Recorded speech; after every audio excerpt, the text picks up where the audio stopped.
Hello everyone and welcome back to my YouTube channel. तो आज मैं आप सबके लिए लेके आई हूँ जुन जियो लिंक का एपिसोड 7। तो एपिसोड 7 स्टार्ट होता है और हमें सीन दिखाया जाता है।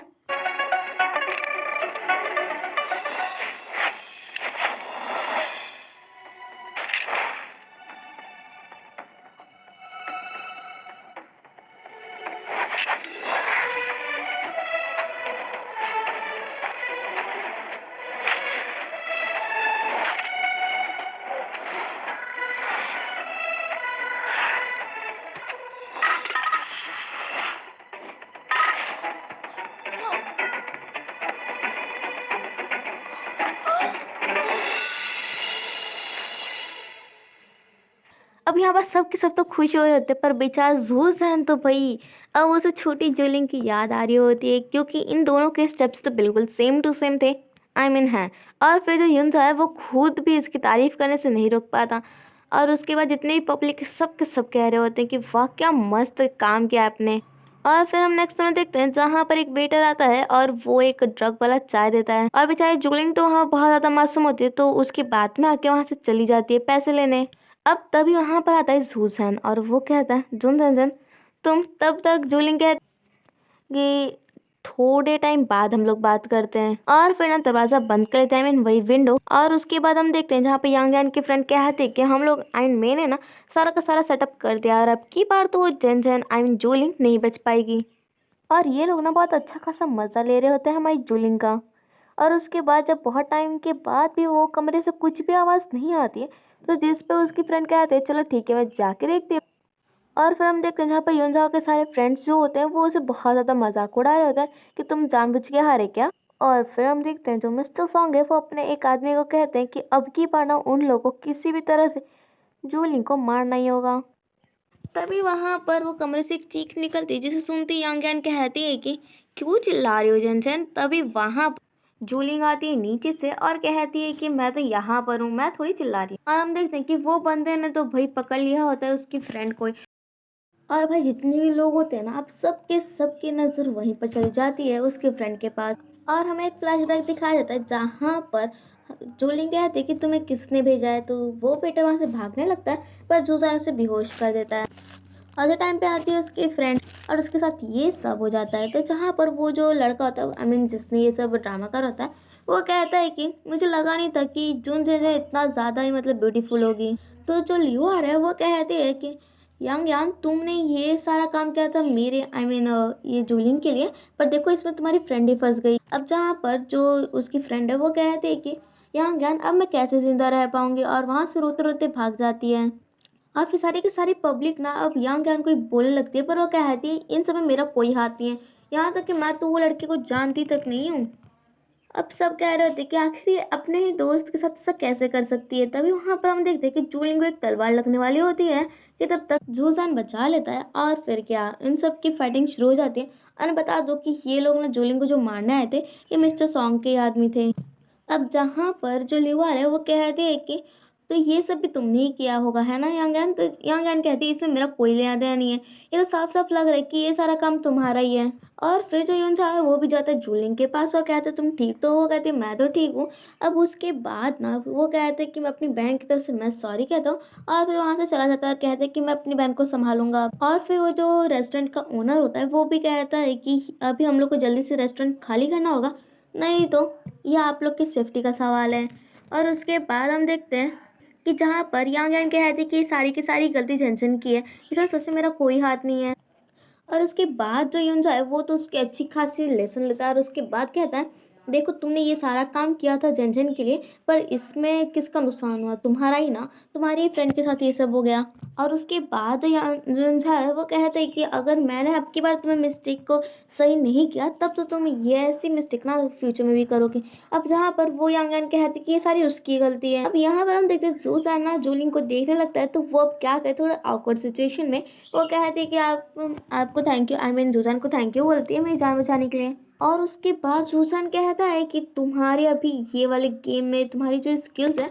और तब तक वहाँ पर सानबिंग आता है और कहता है लूजन जी के लोग आ गए, हम लोग को भागना होगा। और फिर वो जो होता है लूजन जी का वो कहता है वो सारे लोग जो होते हैं सोल्जर्स वो सब कहते हैं कि सभी लोगों को यहाँ पर जितने भी रेस्टोरेंट में लोग हैं सबको एक जगह इकट्ठा। अब यहाँ पर जोलिंग को डर लग रहा होता है ये सुजान के बारे में सोच के कहीं वो पकड़ा ना जाए। उसके बाद ना जानबूझ के वो सुजान को बचाने के लिए सारा का सारा पैसा गिरा देती है।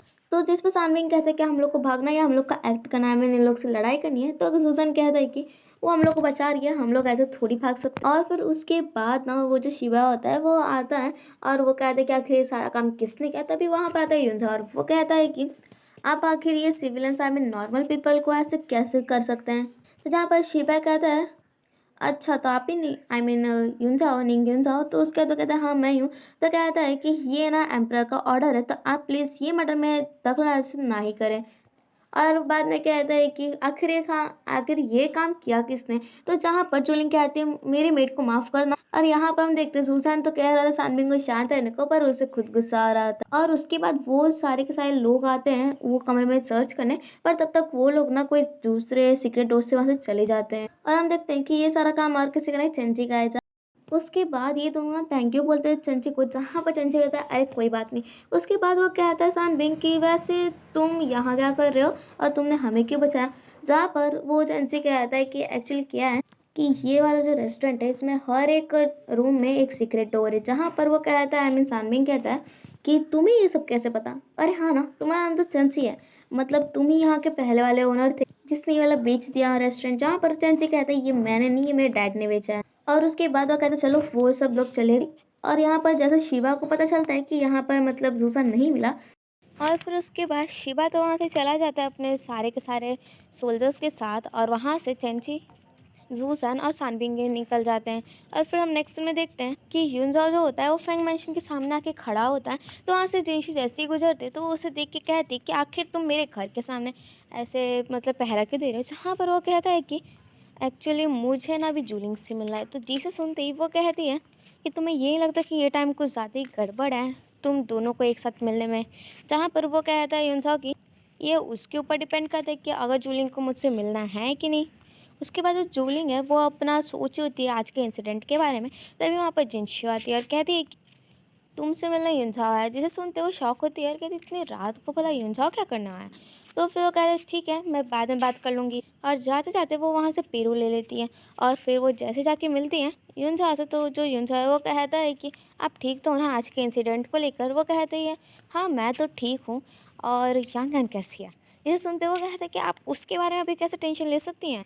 अब भाई हमारी फीमेल लीड है, हमें तो पता ही है कि फीमेल लीड बहुत ज़्यादा काइंड होती है और इंटेलिजेंट। तो जहाँ पर वो कहती है कि कोई बात नहीं, इसमें वैसे उसकी गलती नहीं थी, बस आप एक बात उसे कह देना कि अगर उसे उसकी गलती समझ में आ गई हो तो ना आप उसे मेरी एक लाइन कह देना कि मैं ना किसी को भी नहीं चाहती इन्वॉल्व करना इन सब मैटर में, तो बिल्कुल भी नहीं। तो जहाँ पर वो एकदम फॉर्मली सॉरी भी बोलता है जूलिंग को उसके अपनी बहन की तरफ से। जहाँ पर वो कहती कोई बात नहीं ये सब चलता है। और फिर उसके बाद ना वो एक और बात कहता है और कहता है कि एक्चुअली मेरे को ना आपसे एक और बात करनी है। और फिर जहाँ पर वो कहता है कि लेल्टन शो के दिन आपने जो मुझे कहा था कि हैप्पी बर्थडे वो आपको कैसे पता चला। तो इसे सुनते ही जूलिंग क्या थे वो एक्चुअली ना जब हमारा मैरिज कॉन्ट्रैक्ट था ना उस पर लिखा हुआ था तो देख लिया, तो इसके लिए मैंने आपको उस टाइम पे हैप्पी बर्थडे कह दिया और कुछ भी नहीं था। अब जहाँ पर जो यूंजा होता है वो इनडायरेक्टली कह रहा होता है कि क्या सच में मतलब और कुछ भी नहीं। तो जहाँ पर जूलिंग कहती कि सच में ऐसा कुछ भी नहीं जैसा आप सोच रहे हैं। जहाँ पर वो कहते हैं कि शायद मैं ही कुछ ज़्यादा सोच रहा हूँ। और फिर वो कहते हैं कि तो वैसे आपने मुझे लेल्टन क्यों दिया था। जहाँ पर वो कहती है कि मेरा वैसे कोई भी ऐसा इंटेंशन नहीं था जैसा आप समझ रहे हो। तो कहते हैं चलो ठीक है फिर। और फिर उसके बाद ना जाते जाते युनझाओ को जूलिंग देती वही पेरू। अब जिसके बाद हम देखते हैं कि जहाँ पर युनझाओ वो कहता है जाते जाते कि उसने तो बस अपने एक एक्शन से मुझे ये बता दिया कि वो दोनों एक नहीं हो सकते, क्योंकि एक्चुअली पेरू का मतलब होता है कि सेपरेशन आई मीन सेपरेट होना। अब जहाँ पर वो युनझाओ कहते कि बस उसने तो एक ही एक्शन से मुझे ये बता दिया कि मुझे पसंद नहीं करती। और फिर हम नेक्स्ट में देखते हैं जहाँ पर जूजान होता है और वो आके ना उसके रूम में जूलिंग के वहाँ पर बैठ के पेरू खाने लगता है और कहता है कि सच में तुमने बस पेरू देख के बता दिया कि इसका मतलब सेपरेशन है, मतलब तुम दोनों एक नहीं हो सकते युनझाओ को। तो जिसे सुनते जूलिंग कहते तुमने सब कुछ सुन लिया। तो वो कहते नहीं मैं तो बस गुजर रहा था तो मैंने सब सुन लिया बाय चांस। तो कहती है अच्छा। उसके बाद वो थैंक यू बोलते उसे बचाने के लिए। जहाँ पर वो कहता है कि मैं तो तुम्हें बस बचाऊंगा ही और मुझे तुम्हारी सेफ्टी का करना ही पड़ेगा ना, नहीं तो आई मीन मेरा जो काम है जेजू में वो कहाँ से कंप्लीट होगा। और उसके बाद वो कहता है कि एक्चुअली ना मैंने सानबिन से कहा था कि वो जाके पूरा ये पता लगवाए कि आखिर तुम्हें मारने की कोशिश किसने की थी। इसे सुनते ही वो कहती है पक्का फैंग फैमिली होगी। वो कहता है सही गेस किया तुमने। और फिर उसके बाद वो कहती है कि एक्चुअली तुम्हें आज जब ब्लू एनर्जी के लोग पकड़ना है तो मुझे ये पता चल गया कि तुम्हारी सेफ्टी बहुत खतरे में। तो एक काम करो, तुम ना भी यहाँ से जितना जल्दी हो सके उतना जल्दी चले जाओ। तो जहाँ पर वो कहते हैं क्या तुम मेरे बारे में केयर कर रही हो, वो तो मना कर देती है और कहती नहीं। तो अब उसके बाद ना वो अपने वहाँ बैठ के चाय पीने ही लगती है, जहाँ पर वो कहता है कि पहले मुझे तुमसे एक क्वेश्चन पूछना है। जहाँ पर इसे सुनते वो कहते जो कि मतलब उसका जो स्टाइल था उसका नाम था हेवनली मिड स्कैटरिंग ब्लोसम्स, ऐसे मतलब उसका नाम था। तो वो वाला स्किल आखिर इससे कहाँ से आता है।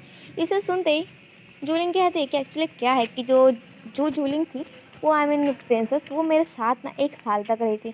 तो इसके लिए मुझे बहुत ज़्यादा ऐसे मतलब उन्होंने मुझे बहुत कुछ सिखाया जो मुझे आते हैं। अब जहाँ पर उसे विश्वास तो होता नहीं है, जूजान को इतने आसानी से कैसे विश्वास हो जाए। तो पूछता है कि तुम्हें आखिर और क्या क्या सिखाया। पर ये क्वेश्चन को सुनते ही बेचारी वहाँ से चली जाती। पर जूजान उसको पकड़ता है और कहता है कि सच बताओ कि तुम आखिर हो कौन। अब उसे पक्का ये डाउट हो रहा होता है कि कहीं जूलिंग तो नहीं। अब बेचारा रोने वाली शक्ल से ये बात कह रहा होता है और जूलिंग को भी देख के रोना आ रहा होता है। अब उसके बाद वो पूछने लगता है कि सच बोलो, मेरे आंखों में आंखें डाल के बोलो। अब बेचारी तो अपने आंखें ही नहीं मिला पाई, तो इसके लिए बाद में वो किसी तरह खुद को कंट्रोल करती है और कहती है कि सच बोलो तो मैं जुन झंझन हूँ और हम दोनों बहुत अच्छे खासे फ्रेंड थे। तो इसके लिए मुझे बहुत कुछ आता है जो मतलब जूलिंग ने मुझे सिखाया है। अब भाई जैसे सुनते ही जो जूस है ना वो तो वहाँ से चला जाता है और कहता है कि मेरा जो काम था वो मुझे कल दोपहर तक करके चाहिए। और उसके जाने के बाद जो जूलिंग अपना आंसू इतने टाइम तक कंट्रोल करके रखी थी वो पूरा एकदम नदी जैसे बहा देती है। और फिर हम नेक्स्ट में देखते हैं जहाँ पर जो युंजा है वो अपनी मम्मी से कहता है कि यांग यान की शादी है वो 3 दिन के अंदर फिक्स करने को। जहाँ पर जिसे सुनते हैं अब जो मिस नहीं होती है वो कहता है सच में तो जल्दी, ये कुछ ज़्यादा जल्दी नहीं हो रहा। और वो भी ना बिल्कुल यांग यान जैसी बात करती है और कहती है कि इन सब में गलती ना सिर्फ जंजन की है। तो जहाँ पर ना अब यून अपनी मम्मी के सामने ही आके जन की साइड लेने लगता है। अब जिसके बाद उसकी मम्मी कहती चलो ठीक है। और फिर यून ये भी कहते कि अब उसे भी समझना चाहिए ना यांग को कि कैसे आखिर उसे क्या करना है और क्या नहीं करना। वो तो कुछ ज़्यादा ही इंजॉय कर रही है अपना यूथ। और फिर उसके बाद जो जिनशियो है उसके ज़रिए ये बात पता चलती है हमारी जूलिंग को कि यांग यान की शादी तय हो गई है। अब जहाँ पर जो जूलिंग है वो कहती कि ओह तो ये लेसन देने की बात कर रहा था आखिर यून। वो सब उसके ऐसे फेस एक्सप्रेशन को देख के जो जिनशियो है वो कहते कि तुम्हारे ऐसे एक्सप्रेशन को देख के तो ऐसा लग रहा है जैसे तुम लोग पहले से ही जानते हो। उसके बाद जो ग्रैंडमा है ना वो कहती हैं कि एक्चुअली 1 बजे ना वो डॉक्टर देखने आने वाले हैं, तो इसके लिए चेन्नई की कंडीशन उसकी शादी के पहले। अब जहाँ पर वो जुगलिंग जो होती है वो कहती कि आप एक काम करो, डॉक्टर को कहना कि थोड़ा और ज़्यादा टॉनिक्स उसकी फिजिकल स्ट्रेंथ बढ़ाने के लिए दे दें। जहाँ पर जो जिनशी वो कहती कि तुम सच में शेमलेस हो यार, तुम्हें मतलब ये भी समझ में नहीं आ रहा कि तुम बस अपनी शादी करने के लिए उसके एकदम फिजिकल स्ट्रेंथ की क्या बात कर रही हो। तो जो उसकी बहन होती है इंशु वो कहती है अभी चुप रहो ना तो ग्रैंडमा से डांट सुनने को मिलेगी, और खाना खाने को कहती है।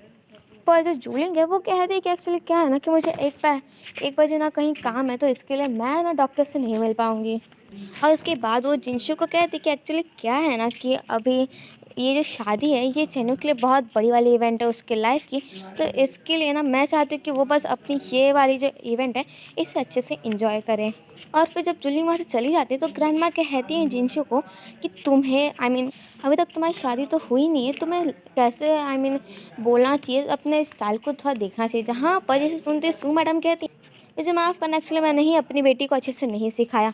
और उसके बाद हम नेक्स्ट में देखते हैं जहाँ पर जो सूसान है वो सारी की सारी बुक्स को देख रहा होता है और कहता है कि यहाँ पर तो हमें मतलब जो चीज़ का चाहिए जो टाइम का वो टाइम का तो कोई भी बुक ही नहीं है। जिसे सुनते ही जूलिंग की भी नज़र तो भाई उसी पे होती है, क्योंकि उसका भी इन्वेस्टिगेशन वाला जो था मर्डर वो भी तो यही था, जेजू का सीक्रेट निकलना।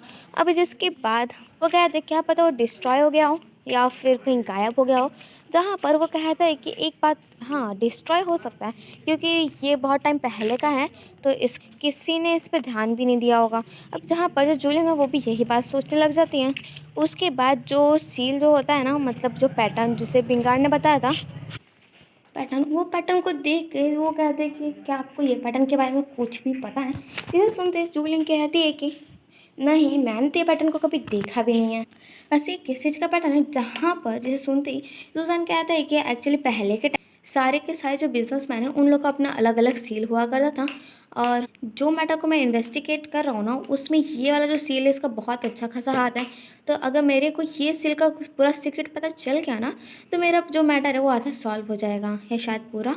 और उसके बाद जूलिंग को काम करते देख जो जूस आया ना, वो खुद को स्माइल करने लगता है।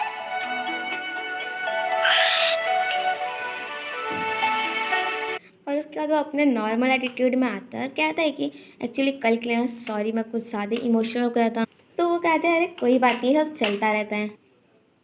और फिर हम नेक्स्ट में देखते हैं जहाँ पर पूरी तैयारी हो रही होती है इन दोनों की शादी की। अब जहाँ पर मुंह लटका के आते हैं लिवा, जिसे देखते ही वो कहती है जूलिंग कि क्या हुआ।